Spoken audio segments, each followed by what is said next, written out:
Maka setelah 40 hari, azharallahu ya nabi al-hikmah min qalbihi ala lisani. Allah akan pancarkan dari kolbunya ada hikmah, memancar dari kolbu, tumpah ruah lewat mulutnya. Coba amalkan itu, coba sekali aja deh. Seumur hidup masa nggak mau nyoba? Ya. Oleh Nabi Muhammad SAW ketika beliau hidup sudah diringkas jadi 10 hari. 10 hari setiap Ramadan.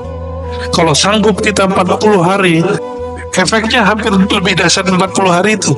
Tapi karena Nabi memberi rukhsah kepada umat, karena umatmu mau cari Lailatul Qadar mulu ya, maka dapatlah itu 10 hari. Kapan angan-angan itu tidak menjadi angan-angan? Kalau dia dikaitkan dengan Allah. Lebih afdal ngaji atau sholat? Ngaji, beneran. Nabi Musa tahu dia nggak punya hak membunuh Samiri, maka dia katakan ma khatbuka ya Samiri. Harun dimarahin, ditarik pada jenggotnya. Umatnya disuruh bunuh diri karena taubat zaman itu bunuh diri. Faqtulu anfusakum. Giliran Samiri ngomongnya pelan sekali. Ma khatbuka ya Samiri. Jadi Nabi Musa ngeliat Samiri itu langsung bergidik bulu romanya itu. Ini serem juga ini orang, ya. Nggak sembarangan ini orang. Dan beliau dapat kalam lah kira-kira ya. Itu bukan hak, tapi haknya umat Muhammad sallallahu alaihi wasallam. Kira-kira begitu. Maka keluarlah kalam, ma khatbuka ya Samiri. Ada apa denganmu wahai Samiri? Jadi Nabi Musa ngerti Samiri itu akan menjadi yang kita sebut sekarang Dajjal. Dan yang paling unik apa? Samiri itu nama gelar, Pak. Gelar orang kampung Samara namanya Samiri. Kayak Batawi, Jawi, Buguri, kan sekarang lagi trennya ustaz-ustaz nyebut dirinya Al-Batawi, Al-Buguri. Kalau Bintaro apa dong? Al-Bintari, masih cocok lah ya. Berarti Pak Mirwan Al-Bintari.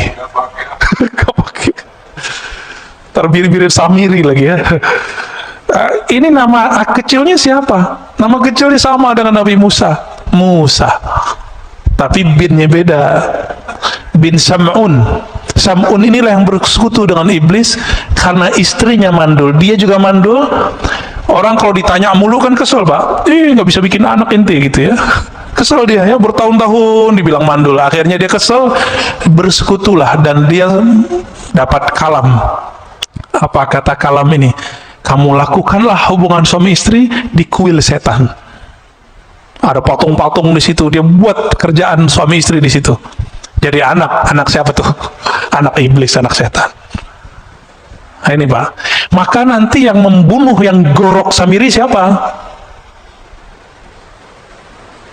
Yang tidak punya bapak siapa? Nabi Isa. Hanya itu Pak. Karena dia tahu siapa yang akan bunuh dirinya, maka dia tunggu-tunggu tuh kedatangan Nabi Isa. Dia tahu Nabi Isa bakal datang. Kenapa? Karena iblis itu dulu kan bertahun-tahun ibadah di alam Jabarut, Malakut Jabarut, masuk langit 1, 2, 3, 4, sampai kemudian menjadi petinggi-petinggi malaikat. Makanya ketika disuruh sujud, itu ada iblis nggak di situ? Masih namanya lama, Azazil. Mau nggak dia sujud? Nggak mau. Padahal dia sudah menjadi petinggi malaikat. Cuma golongan jin. Malaikat itu nur, si iblis ini nar, cahaya, api, sama-sama ada kemilaunya. Kalau kita dekat cahaya begini, panas nggak Pak? Panas nggak ada cahaya begitu? Bedanya sama api gimana? Ada panasnya. Sama-sama terang, tapi yang ini panas, yang ini sejuk. Nah itu bedanya. Maka setelah muncul Nabi Isa, baru umur 33 Nabi Isa, muridnya baru 12 Pak. Ternyata murid yang ke-12, Yudas Iskariot, seorang yang nyamar. Ternyata itulah si Samiri. Samiri itu jangan dibayangin badannya gede Pak ya. Dalam hadis itu dikatakan, badannya qasirun, pendek, bantet, topi kekar. Otaknya Masya Allah, cerdasnya. Ya anaknya Azazil langsung. Anaknya iblis langsung. Jadi jika ada anaknya kalangan jin, kalangan iblis di kalangan kita, itulah si Samiri. Tapi Samiri itu waktu kecil yang mengajar dia siapa? Jibril. Nabi Isa yang ngajar waktu kecil siapa? Jibril juga. Oh, jadi ini lumayan pas ini. Tapi Nabi Isa tidak diberi hak oleh Allah membunuh sendiri. Dia harus membunuh nanti bersama wali penutup umat Nabi Muhammad, yaitu Al-Imam Al-Mahdi. Itu saja bedanya ya. Makanya yang membuat skenario pembunuhan Nabiullah Isa, yaitu dia orangnya. Loh, dia masih hidup toh? Iya, masih hidup. Iblis saja masih hidup. Kok bisa? Ya, apa yang susah bagi Allah? Makanya ketika terjadi perdebatan antara pengikut Ibnul Jauzi yang mengatakan Nabi Khidir mati dengan pengikut pengarang kitab ini, jadi imam ini namanya Ibnu Athaillah Sakandari. Imam Ibnu Athaillah mengatakan, wahai penolak hidupnya Nabi Khidir, kalian lupa, bukankah ada makhluk yang bukan nabi, bukan wali, tapi masih Allah panjangkan umurnya hari ini, yaitu iblis, yaitu Samiri. Itu bisa panjang, kenapa ini nggak boleh panjang gitu? Oh, nggak ada dalilnya. Nggak ada dalilnya, ente yang nggak tahu dalilnya. Bukan berarti kita nggak tahu dalilnya, kan dalil banyak Pak. Dalilnya orang-orang ateis itu dalil empirik, nggak kelihatan, dia nggak percaya. Maka ateis itu nggak cerdas-cerdas amat, karena mereka kecerdasannya baru kecerdasan empirik. Empirik ini indrawi, nggak kelihatan, nggak terdengar, nggak ada. Jadi jangan dikira orang-orang ateis itu pinter-pinter Pak. Itu justru kebodohan. Ada dalil yang kedua, dalil akli. Saya berpikir, saya percaya. Saya menerima, kayaknya masuk akal nih, saya percaya. Ini dalil yang kedua, dalil akli. Kalau dalil empirik tadi, ini sekarang sudah masuk ke wilayah agama. Yang empirik tadi. Kalau saya nggak lihat dalilnya, saya nggak percaya. Berarti dalil itu mesti ada dalam tulisan buku bagi dia. Nah, maka sekarang banyaklah jamaah-jamaah terkena penyakit ini. Mulai nanya ke ustadznya, bagus ya, mana ustadz dalilnya? Kita kasih dalilnya. Nanya lagi, nomornya mana? Ini mulai terjebak itu Pak. Emang nomor semua kita pada nomornya? Coba yang ngaji kitab kuning dulu. Kitab itu kan sama Pak, dulu dicetak kuning, sekarang cetak biru. Ya, bukan biru Pak. Dicetaknya sekarang ini putih. Tapi itu sama, itu kitab kuning. Nggak ada Pak nomornya dulu. Pernah saya dulu membuka kajian Sahih Bukhari, emang nggak ada nomornya di kitab saya. Kitab jadul darul. Si jamaah ngotot, mana nomornya ya? Kamu lihat aja sendiri. Nah, ini jebakan empirik kepada orang beragama hari ini. Udah nggak percaya lagi sama kiai, sama ustadz. Nah, ada dalil pengalaman, itu dalil juga. Apa yang punya pengalaman hidup lebih panjang daripada saya, itu dalil hidupnya lebih banyak daripada saya. Tapi yang bikin kita beda di sisi Allah bukan dalil itu. Yang nomor 4, dalil zawqi, dalil ruhi, dalil qalbi, dalil yang masuk ke kalbu. Coba di Quran cuma dikatakan iza dzukirallah wajilat qulubuhum, disebut nama Allah kalbu bergetar. Kertasnya bergetar nggak? Disebut Pak di Quran, surah Al-Anfal ayat 2. Disebut nama Allah, kalbu bergetar, benar? Udah bergetar belum? Disebut nama Allah. Loh kok enggak? Enggak bisa dilihat di sini Pak. Rasain sendiri. Cicipi nama Allah itu, lalu rasakan getarannya sendiri. Kalau enggak, berarti belum dapat dalilnya. Dalil bahwa nama Allah membuat getaran di kalbu. Nah, yang sudah dapat ini sudah bakat bisa melihat dirinya, bisa melihat kelemahan dirinya, insya Allah ya. Nah, kembali ke yang tadi, Ibnu Athaillah mengatakan, engkau dibukakan, dikasyafkan kelemahan dirimu lebih afdol daripada engkau dibukakan alam gaib. Itu ya.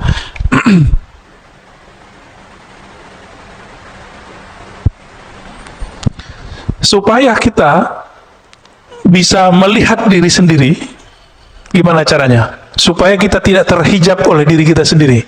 Maka dalam kalam berikut beliau mengatakan, ukhruj min awsafi syariyatik. Keluarlah engkau dari sifat-sifat manusiawimu. Jam segini kalau manusia setengahnya ngapain Pak? Tidur. Nah, itu keluar dari sifat itu. Ngapain? Kalau nggak ta'lim, zikir. Kalau nggak talim, zikir. Udah itu aja Pak. Cobain zikir setiap ba'da subuh sampai sebelum terbit matahari. 40 hari aja. Itu kolbunya bercahaya itu Pak. Hidupnya akan lebih terasa bermakna. Tapi belum pernah nyoba kan? Nah itu masalahnya. 40 hari aja. Sayyidina Umar ada masalah 40 hari, 40 hari, 40 hari begitu. Nabi Muhammad SAW ketika beliau berkhalwat di Gua Hira, beruzlah, itu juga sama 40 hari. Nabi Yunus di perut ikan 40 hari. Nabi Adam sujud 40 hari. Semuanya 40 hari Pak. Maka hadisnya, orang yang salat subuh ya, man shallal fajr, orang yang salat subuh, atau yang man shalla arba'ina sabahan, yang salat 40 kali subuh ma'al imam. Di riwayat Imam Tirmizi itu ada mendapatkan takbiratul ula, mendapatkan takbir pertamanya imam. Berarti dia bukan nggak terburu-buru ya. Maka setelah 40 hari, azharallahu ya nabi al-hikmah min qalbihi ala lisani. Allah akan pancarkan dari kolbunya ada hikmah, memancar dari kolbu, tumpah ruah lewat mulutnya. Coba Pak amalkan itu, coba sekali aja deh. Seumur hidup masa nggak mau nyoba ya. Oleh Nabi Muhammad SAW ketika beliau hidup sudah diringkas jadi 10 hari 10 hari setiap Ramadan. Kalau sanggup kita 40 hari, itu kita udah bisa Pak. 4 kali Ramadan nggak perlu itikaf, nggak apa-apa. Ya, efeknya hampir lebih dahsyat 40 hari itu. Tapi karena Nabi memberi rukhsah kepada umat, karena umat mau cari Lailatul Qadar mulu ya, maka dapatlah itu 10 hari. Jadi kata beliau, Ibnu Athaillah Sekandari, ukhruj, keluarlah kamu dari sifat manusiamu, malas, ngantukan. Tapi hadir di sini ngantuk aja dapat berkah ya. Ketiduran dapat berkah insyaallah. Kenapa? Hadisnya sahih riwayat Imam Bukhari. Allah mengatakan Allahumma shalli alaih, ya malaikat ya, Allahumma shalli alaih. Setiap kali ada orang duduk di tempat salatnya, maka malaikat berdoa Allahumma shalli alaih, ya Allah sampaikan salawat kepadanya, rahmati orang ini. Allahumma rahamhu, Allahumma firlahu, ya Allah rahmati dia, ampuni dia. Kita duduk aja Pak, maka enak tuh, tidur lagi taklim tuh enak. Didoain malaikat. Tapi yang bangun lebih enak lagi. Sifat basyariah apa yang dikatakan di sini? An kulli wasfin mutanaqidin li'ubudiyatik. Semua sifat-sifat yang berlawanan dengan penghambaan diri kepada Allah. Malas, lawannya apa? Rajin ibadah. Maka sifat malas ini ya turunannya malas tidur. Nah, kalau anak kampus malas ngapain? Nulis skripsi Pak. Oh nggak bisa fokus. Ya gimana mau fokus? Handphonenya main terus. Ini anak-anak kampus nih. Nggak bisa fokus. Kenapa? Karena main game terus, main YouTube terus. Akhirnya nggak bisa fokus. Mau S1, S2, S3 sama. Ya, jangan dikira dosen-dosen yang lagi, kan dosen-dosen itu disuruh kuliah sekarang untuk S3. Itu juga kecanduan main handphonenya lebih dahsyat daripada anak S1. Pas masuk kelas kayaknya paling bijak gitu ya, ngata-ngatain mahasiswanya biar nulis skripsi. Disertasinya nggak beres. Sama aja bohong ya. Tapi lumayan, S1 udah lewat.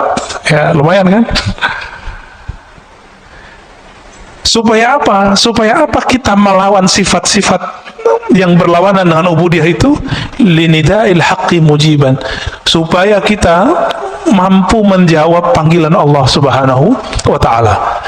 Setiap sepertiga malam terakhir itu ada hadis yanzilu Rabbuna. Allah turun. Jangan usah dibayangin Allah turun, karena Allah bukan benda. Ya, Allah bukan benda, jadi nggak usah dibayangin.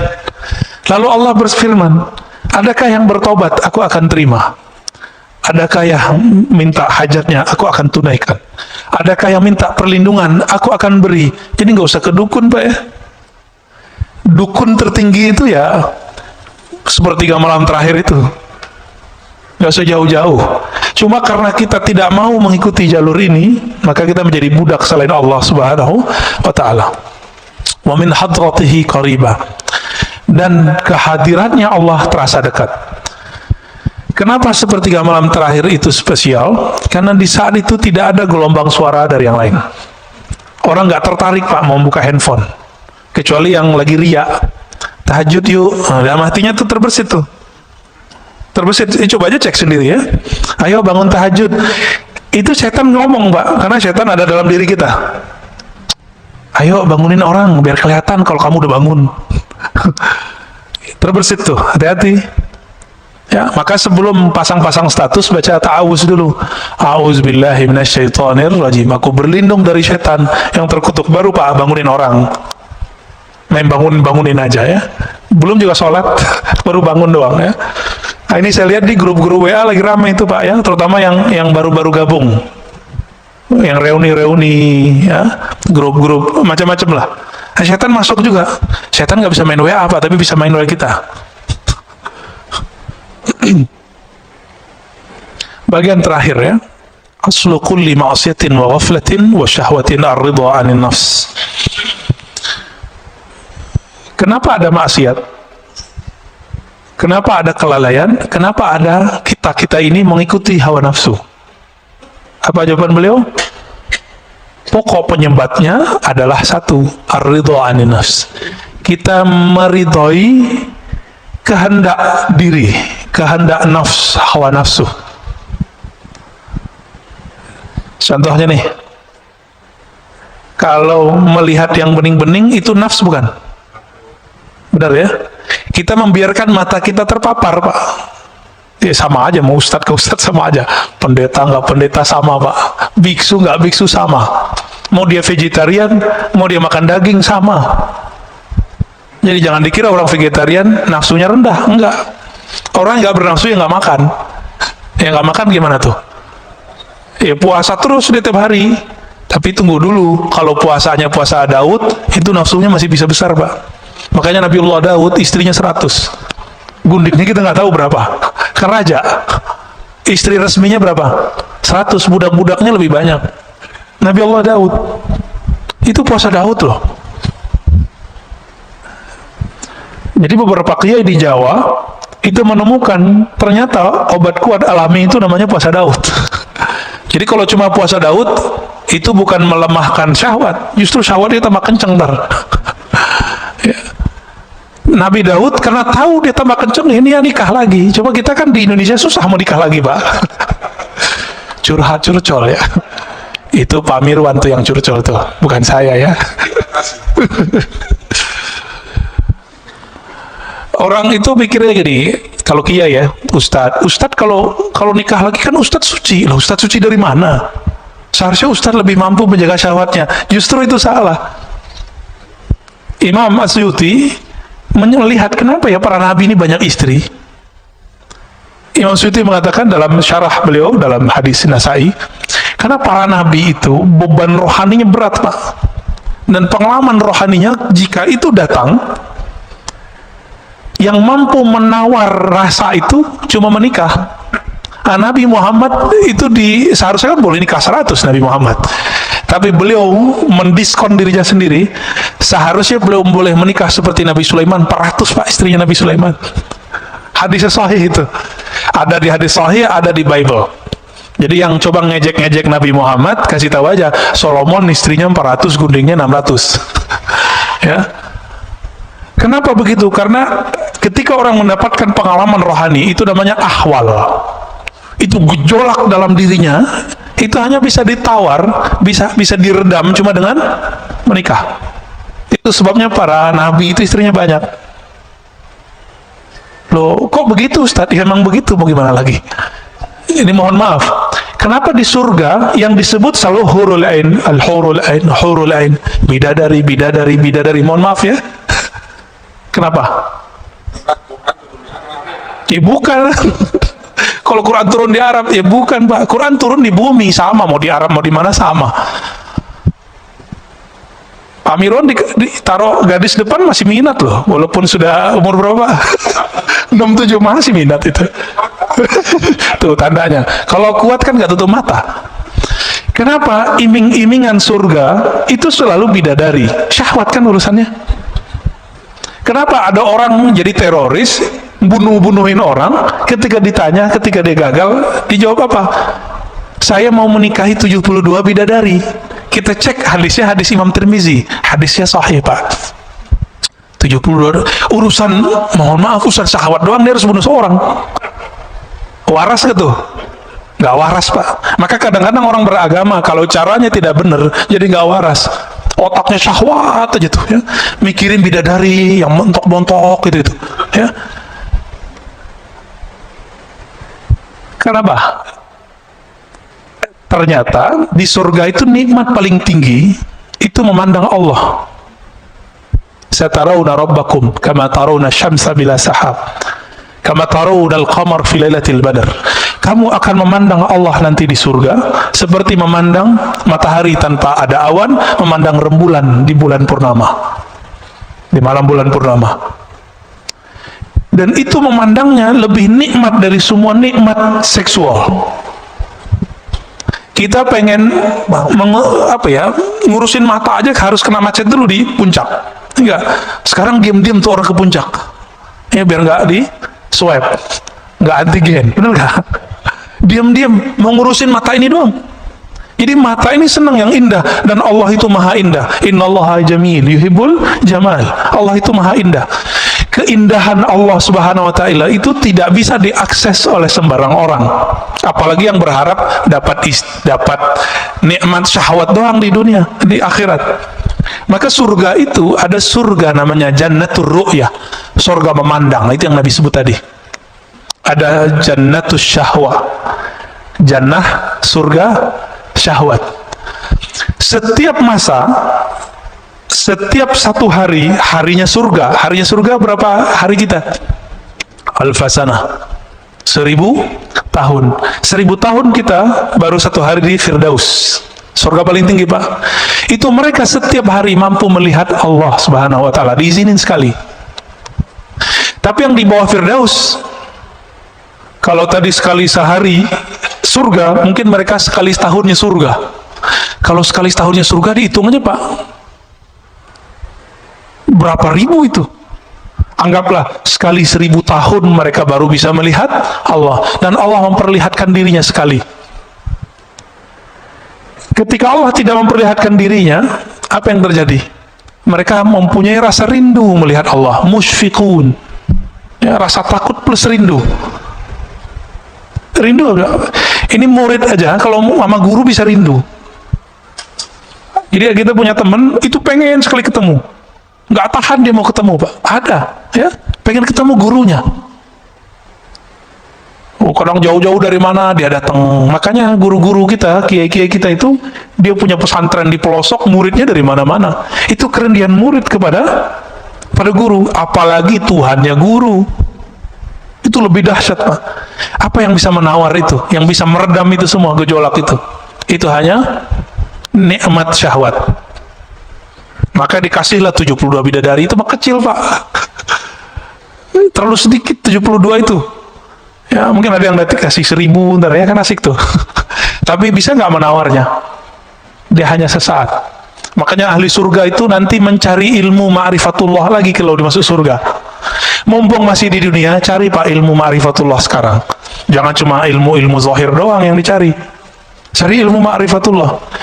Saya lagi belajar zikir. Zikir beda dengan ilmu ma'rifatullah. Zikir itu cara mendekat. Kalau ma'rifat itu keilmuan, masuknya ke alam rohani.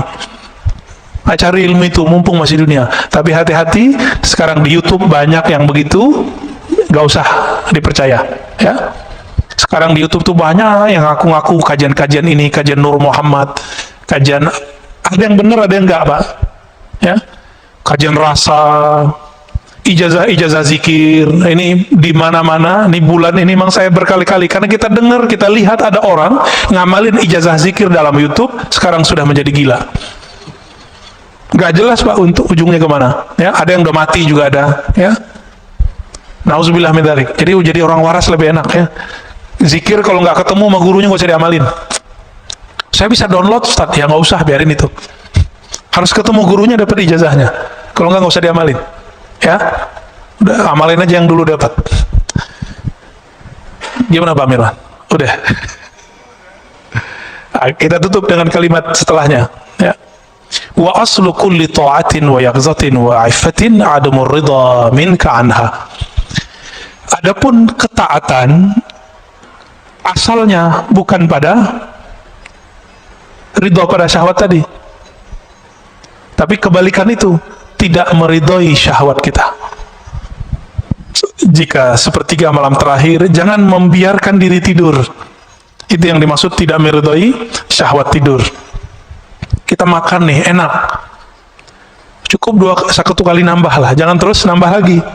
Nah itu sudah mulai masuk deh itu. Jangan-jangan makannya nggak pakai basmalah ya. Nanti modus, Ustadz kasihan mubazir, itu lain cerita tuh ya.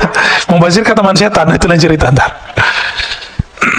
Jadi Imam Nawawi memberikan oleh-oleh bagi kita supaya kita lebih mengenal diri, sehingga kenal Allah, maka ketahuilah aib diri. Keluarlah dari sifat-sifat manusiawi yang rendah dan kita mengambil jalan ruhani yang tinggi. Dan ditutup oleh beliau bahwa ketaatan dimulai dengan tidak meridhoi hawa nafsu, sedangkan kemaksiatan, kelalaian dimulai dari meridhoi hawa nafsu. Semoga Allah membimbing kita ke jalannya. Amin ya rabbal alamin. Ada yang mau didiskusikan, Pak? Pasti Pak Mirwan lagi nih. Tafadhal. Bismillah.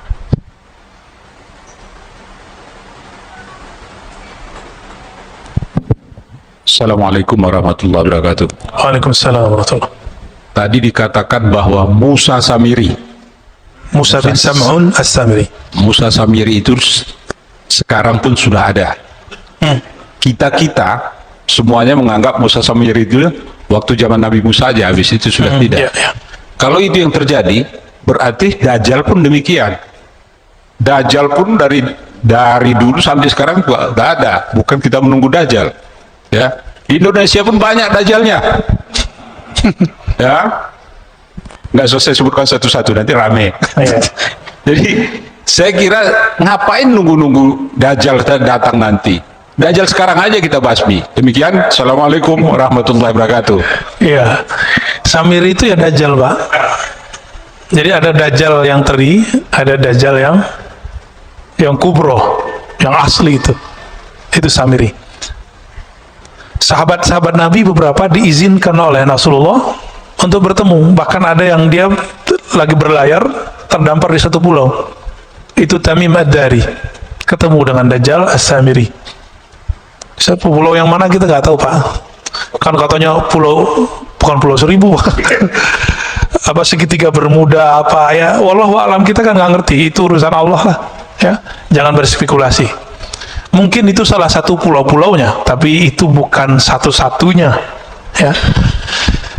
Lalu ada Dajjal yang artinya maknawi. Apa kata Nabi? Setelahku, la nabi ya ba'di, tidak ada lagi Nabi. Tapi akan muncul salasuna dajjalun. Muncul 30 Dajjal. Jadi Nabi kasih angka 30. Itu yang gede-gede itu. Yang pokok-pokoknya aja. Mulai dari Musailamah Al-Kazzab. Namanya Kazzab. Kazzab Dajjal sama artinya. Jadi Musailamah Al-Kazzab itu ngaku dapat wahyu. Jadi ternyata nabi-nabi palsu ini juga dapat kasyaf dia. Setar yang masuk ke dalam dirinya. Hati-hati, Pak. Ya, yang dapat bisikan-bisikan belum tentu dari Allah tuh ya. Siapa tahu dari iblis ya. Karena tadi iblis Azazil ini punya ring satu tadi, sekitar 70-an ribu, itu datang kepada calon-calon wali, membisikkan kalam-kalam yang dulu iblis dapatkan sama saya masih menjadi malaikat, menjadi bagian dari malaikat. Jadi iblis itu mempunyai memori takdir. Itulah yang diceritakan kepada Dajjal-Dajjal teri itu. Makanya kalamnya pengikut-pengikut Dajjal yang ini persis seperti yang terjadi. Dia bilang akan terjadi ini, kejadian, Pak. Karena itu memori lama yang dia dapatkan dari Azazil. Gitu, ya. Ya mirip-mirip kayak nabi, tapi nabi palsu. Nabinya iblis. Wali, tapi bukan waliur rahman, tapi wali syaitan. Ya. Jadi nggak usah kita membasminya pakai apa, Pak? Karena dia masuk lewat intelektual, kita masuk lewat intelektual. Dia mau membongkar iman, maka kita pertahankan iman. Nggak perlu kita bunuh Pak dia ya. Itu Pak Mirwan aja yang ngurus start. Ya, tafadhol. Ada lagi? Ya, fadal. Assalamualaikum Pak Ustadz. Assalamualaikum.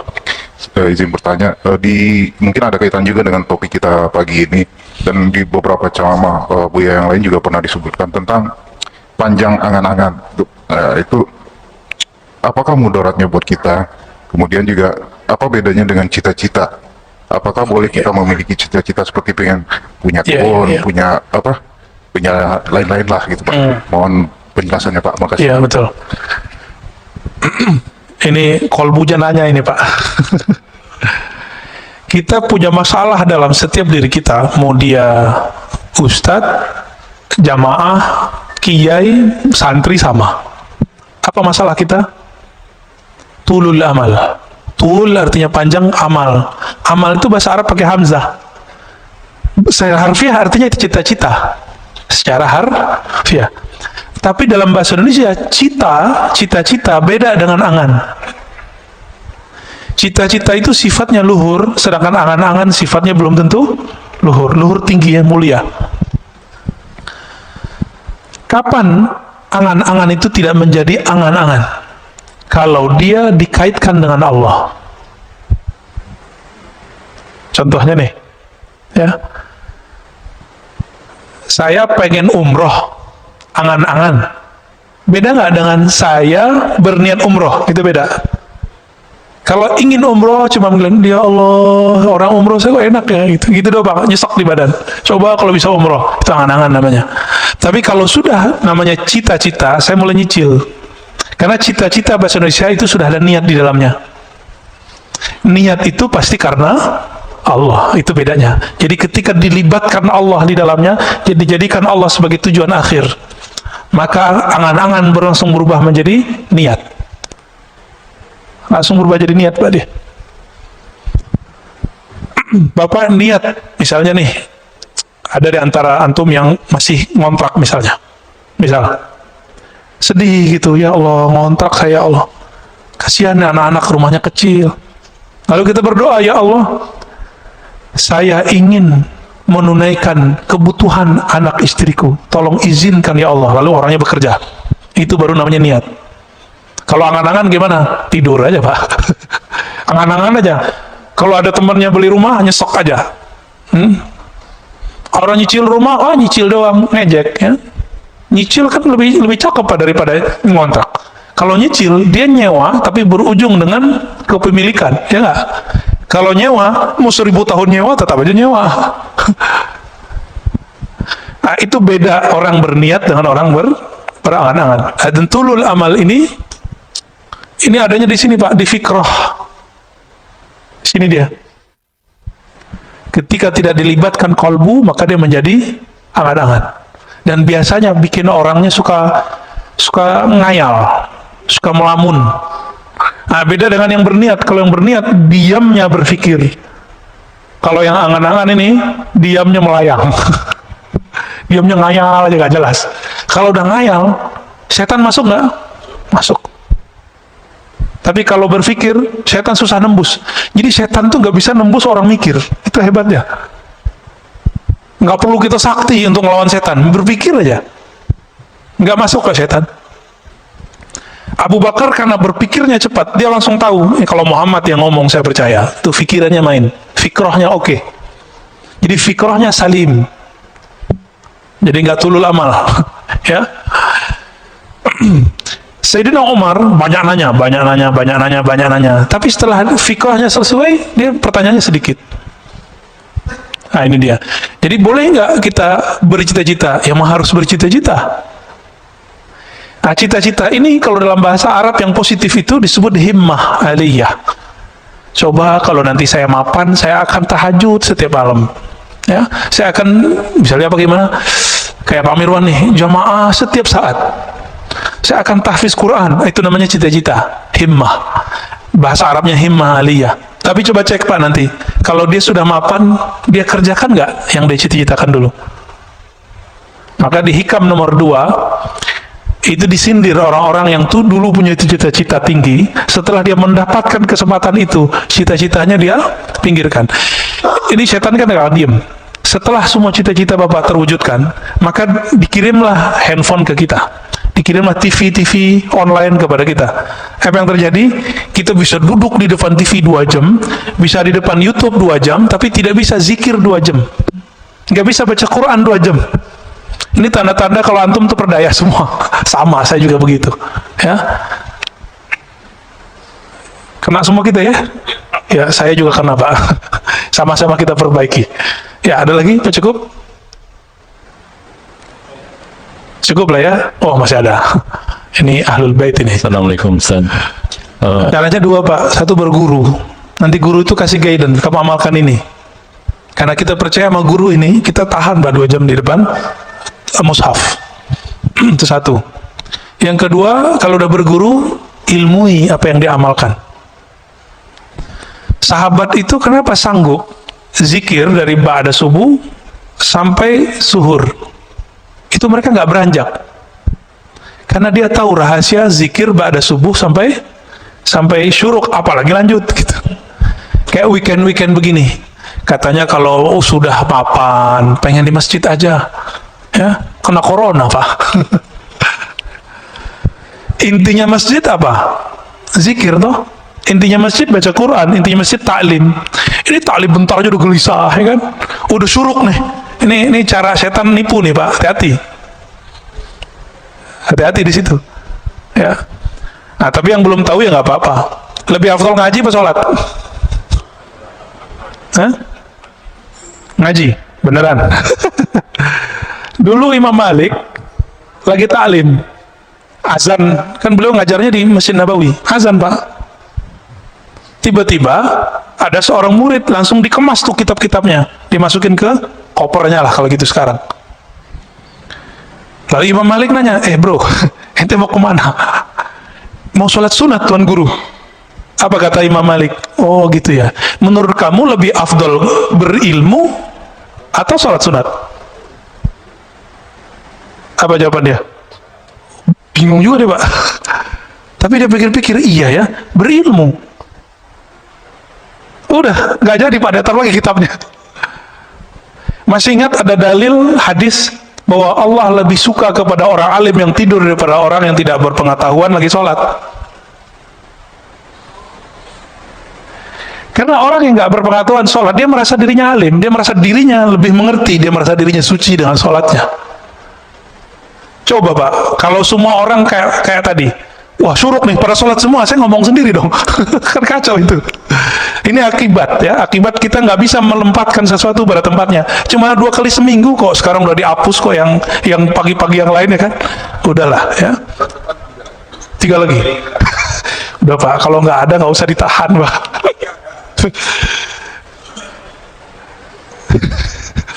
Jadi Bapak saudara Allah, ini mohon maaf kalau ada yang tersinggung ya.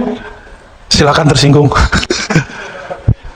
Kalau ada taklim, siapapun yang taklim, suka nggak suka, nyaman nggak nyaman, duduk aja. Antum dapat berkahnya lebih afdol dari 100 rakaat sholat kita, Pak. Dalilnya ada di Sunan Ibnu Majah, hadisnya hasan. Dan Imam Syafi'i mengatakan begitu juga, aku mempelajari 1 bab ilmu lebih aku sukai daripada sholat 100 rakaat. Kalau di hadis Ibnu Majah 1000 rakaat. Itu sebenarnya angka-angka aja. Kalau wali Allah sholat, karena dia sholat dengan ilmu, itu lebih afdol dari 1.000 rakaat orang awam. Itu kan angka-angka aja. Maksudnya gimana? Kalau orang berilmu, ya Allah pandang kolbunya, Pak. Wah, kolbunya mau denger nih. Antum kalau mau denger orang, berarti sudah merendahkan diri kan?